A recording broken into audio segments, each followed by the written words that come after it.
Una vez Cristo le dijo a los discípulos, un hombre entró al templo y agarró y sacó un billete y le dijo, prende los ventiladores para que vuele y para que todos lo vean.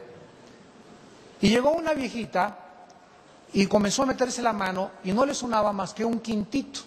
Y esa viejita echó ese quintito. Y les preguntó Cristo a los discípulos, ¿quién creen ustedes que fue más justo delante de Dios? Y en eso contestaron todos, ¿verdad? La viuda que echó todo lo que tenía. Así es. Cuando nosotros le damos a Dios, si no es con sacrificio, no es aceptado por Dios.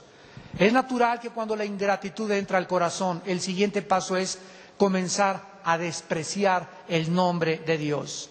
Los judíos comenzaron a creer que no era digno Dios de traerle mi mejor becerrito. No, vieja, mira, búscame aquel que nació manquito, o el caballo que ya está medio cojo, ¿verdad? Y ese vamos a traerlo al sacrificio de Dios.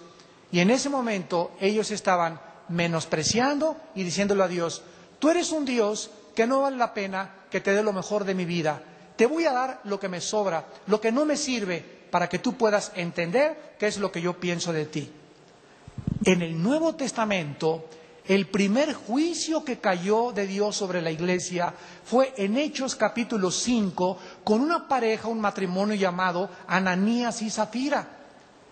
Y es increíble que estos hombres no adulteraron, no eran fornicarios, no eran borrachos, parranderos ni jugadores, no eran drogadictos ni alcohólicos, pero ellos vendieron un terreno.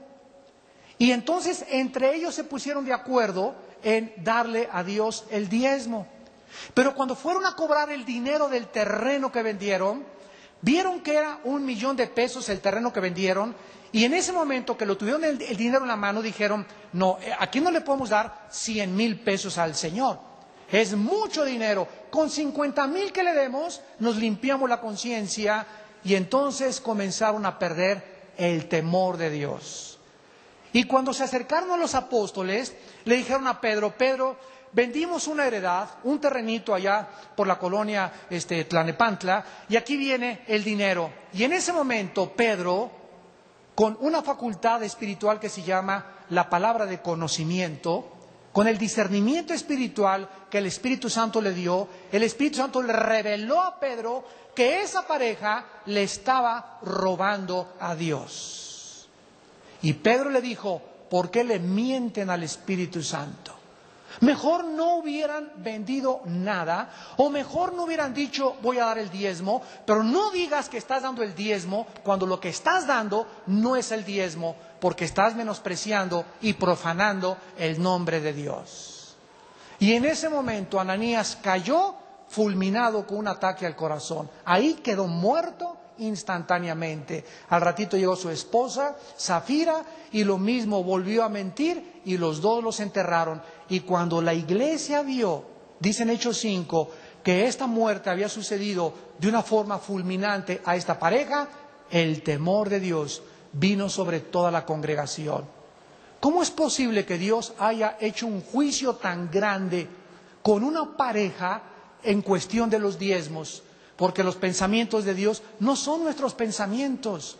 Y para los pecados que nosotros creemos que son graves, para Dios tal vez no son tan graves como para nosotros. Y lo que son graves para Dios, para nosotros tal vez puedan pasar como no muy graves. Pero para Dios es gravísimo el que le robemos. Gravísimo. ¿Por qué? Porque dice aquí en el versículo 14, maldito el que engaña. Por favor, escriban lo que significa la palabra maldecir o maldito en el hebreo. Es la palabra hebrea arar, A-R-A-R, arar, como si fuera arar el campo. Escuchen lo que significa la palabra arar. Significa quedar atado. Número 1, quedar atado, obstaculizado, quedarse sin poder, debilitarse o no poder resistir. Repito, significa quedar atado, obstaculizarse, o sea, encontrar obstáculos en tu vida, quedarte sin poder, debilitamiento o no poder resistir.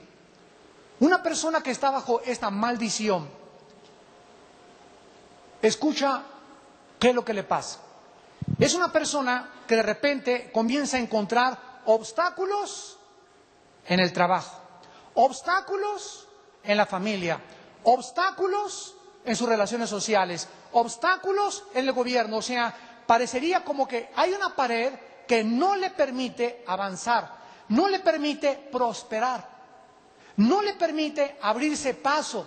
En todas las cosas que emprende le va mal, en todas las cosas que emprende queda mal. Por todos lados debe dinero, por todos lados lo persiguen, por todos lados, y se da cuenta, comienza el estrés, comienza la irritabilidad, comienza a verse obstaculizado, como que está impedido, como que está amarrado, está bajo una maldición.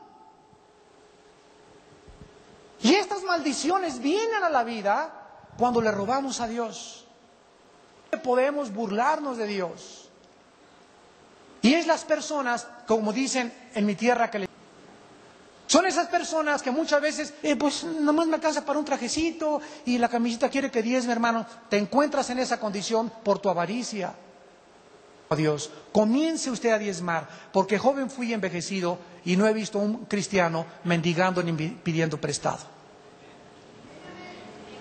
Entonces, aún los mismos pobres no pueden salir de eso porque tienen esa excusa. Es que como que pesos, dele los 3 pesos a Dios o dele a Dios, sea fiel en lo poco para que Dios le dé más. Pero si tú nunca has sido fiel en lo que esperas que Dios te ponga sobre más. Y esto es otro de los resultados que existen precisamente en la ingratitud. En Primera de Crónicas 29. Primera de Crónicas 29, versículo 11 al 14. Me encanta esta oración de David. Y dice Primera de Crónicas 29, del 11 al 14, tuya es, oh Jehová, la magnificencia y el poder, la gloria, la victoria y el honor. Porque todas las cosas que están en los cielos y en la tierra son tuyas.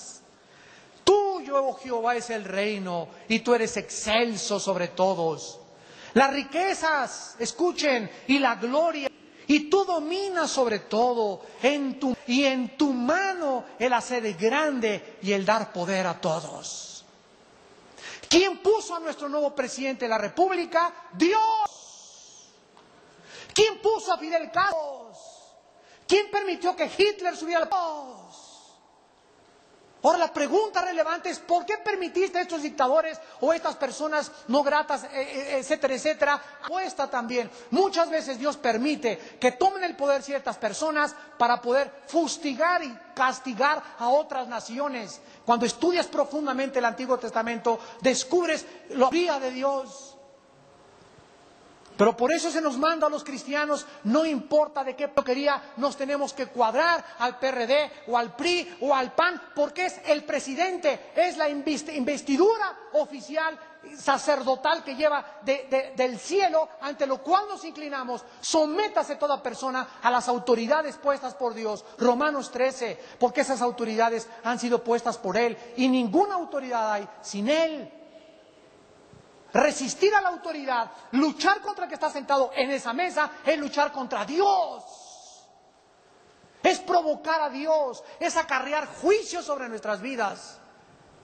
Y está bien, no es de mi partido, pero él es el presidente y me tengo que someter a Él y tengo que escucharlo y tengo que pagar los impuestos y tengo que orar principalmente por Él y por su familia para que Dios nos dé sabiduría y tengamos un México de paz y tranquilidad. De las autoridades. En Proverbios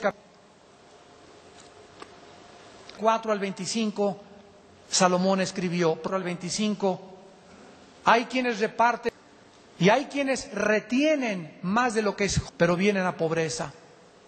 El alma generosa será prosperada y el que saciare, saciado. Regresamos a Malaquías y encontramos últimos síntomas de apostasía. Versículo 10. Malaquías, versículo 10. ¿No tenemos todos un mismo Padre? ¿Un mismo Dios?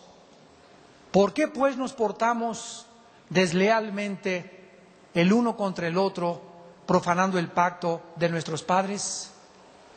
Todos nosotros sabemos, amados santos, que todos somos criaturas de Dios, pero no todos somos hijos e hijas de Dios. Juan 1:12, a los que le recibieron, a los que creen en su nombre, les dio el derecho, la potestad, el privilegio de ser llamados hijos de Dios. Entonces, no todos somos hijos de Dios, todos somos criaturas de Dios, pero solamente los cristianos, la Biblia les llama hijos e hijas. Muy bien, si nosotros como hermanos, no me importa, televisión eres nazareno, o a lo mejor eres, ¿no?, o bautista, o pintado, o pentecostal, o amistad cristiana, o vida nueva, no importa el título que tu iglesia evangélica cristiana lleve, el título de acuerdo a ciertas doctrinas a que ciertos grupos le han dado énfasis. Por ejemplo, los bautistas se llamaron así porque le dieron mucha énfasis al bautismo, los presbiterianos porque le dieron mucho énfasis al gobierno regido por un presbítero, etcétera, etcétera. Y eso no tiene absolutamente nada que ver. Mientras esas personas estén bajo la sangre de Cristo y crean que solo Dios y que solo la Biblia es la única palabra inefable, irrefutable, inequívoca de Dios, no me importa el título que lleva tu iglesia, eres mi hermano. Eres mi hermana en Jesucristo. Y por lo tanto me debes respeto y te debo respetar. Y la lealtad que yo le merezco a mis hermanos de otras denominaciones se demuestra nunca hablando mal de ellos. Yo recuerdo cuando inicié mi ministerio predicando por la Sierra de Guerrero, que visité casi todas las iglesias después de la República Mexicana, Guatemala, Sudamérica. Me atrajo Dios para arriba en caballo, en burro, durmiendo en petates, durmiendo en camas de barro, comiendo diario tortillas. Esos viajes donde Dios me estaba quebrantando, humillándome y mostrándome las diferentes fases. Iglesia, descubrí que había una guerra entre nosotros. Y que si no eras de mi denominación, no colaboraba contigo. Y si no era mi campaña de mi iglesia, no invitaba a las demás iglesias. Y comenzó a entrarme un celo tan grande y un coraje tan grande, una ira santa por la deslealtad, sobre todo cuando oía que hermanos comenzaban a criticar hermanos en la fe. Cuando tú calumnias a un cristiano, a lastimar la reputación de un soldado que se ha caído al suelo o de que está herido, juicio de Dios. Porque no estás lastimando la reputación del soldado herido, no estás lastimando el cuerpo de Cristo, porque somos el cuerpo de Cristo. Es como si la mano quisiera herir y lastimar a la oreja. La mano dijera, como no me oyes, te voy a mochar. ¿Qué acaso no sabéis que somos el cuerpo de Cristo y miembros todos los unos de los otros en particular? ¿Qué no sabes que las personas que atacan a los cristianos, hablan mal de los cristianos y peor de sus líderes, están mutilando el cuerpo de Cristo? Es a Jesús a quien lo estás insultando, es a quien estás hiriendo, es a Jesús a quien estás lastimando. 9. Cuando Pablo venía furioso para matar a cristianos, en su caballo, en la carretera a Damasco, lo tumba un rayo y oye una voz que le dice, Pablo, Pablo, ¿por qué me persigues? Vean ustedes, se estaba identificando contra los crimar. Era Cristo a quien realmente Pablo estaba persiguiendo. Era Cristo contra quien Pablo estaba hablando mal. Era Cristo contra quien estaba hiriendo. Es Jesús porque somos su cuerpo. ¿Por qué, dice, nos portamos contra el otro, profanando el pacto de nuestros padres?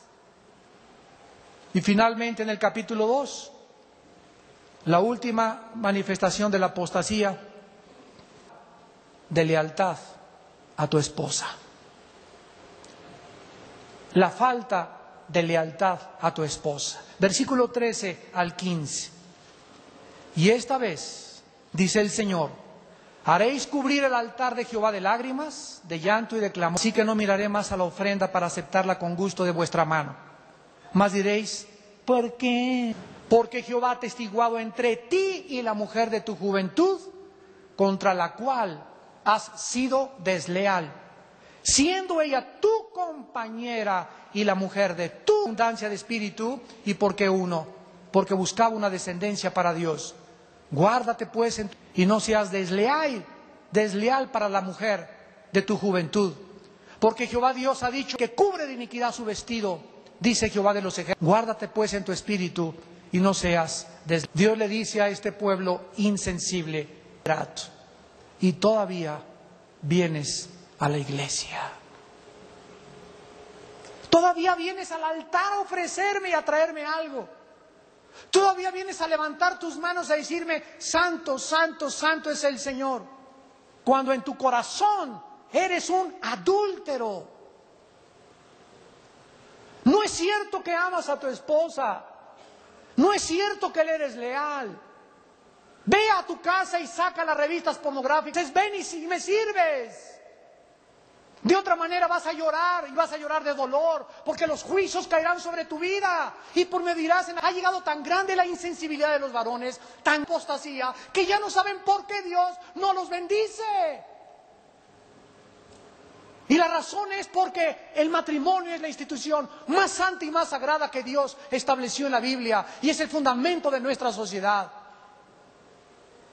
Una familia dividida no puede permanecer Toluca. Una familia dividida no puede sostenerse en México. Los grandes imperios del pasado fueron derrumbados dentro de la familia. Esta tarde yo te invito a que te arrepientas de tus pecados.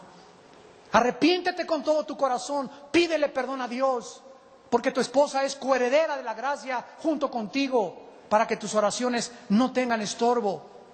El que comete adulterio, dice Proverbios 6, es falto de entendimiento, corrompe su alma. El que tal hace, heridas y vergüenza hallará, y su afrenta no será borrada. Furor del hombre, y no perdonará en el día de la venganza. La Biblia dice en Hebreos 13, honroso sea el matrimonio sin suciedad, sin mancilla. A los adúlteros y a los fornicarios Dios los juzgará. Vivimos una época, amados santos de Dios, en la que Dios está purificando. Ya dejemos de jugar al cristianismo. Tan serio que Dios envió a su Hijo, su sangre, por tus pecados y por mis pecados. Tan serio el pecado delante de Dios que es la muerte. La paga del pecado es la muerte. Y la Biblia dice, el juicio viene. Y hoy Dios en su misericordia te ha traído a que escuches su voz, a que escuches su palabra, insensibilizándose ya. ¿Qué son? Que ya estaban viviendo un cristianismo robótico, automático, religioso. Que habla adúltero, ve películas pornográficas, robándole a mí. Seguían viniendo a la iglesia. Y es el tiempo, nadie verá a Dios. Oremos. A continuación, por enlace. Culto dominical. Sigue en sintonía de la cadena de televisión Cristo.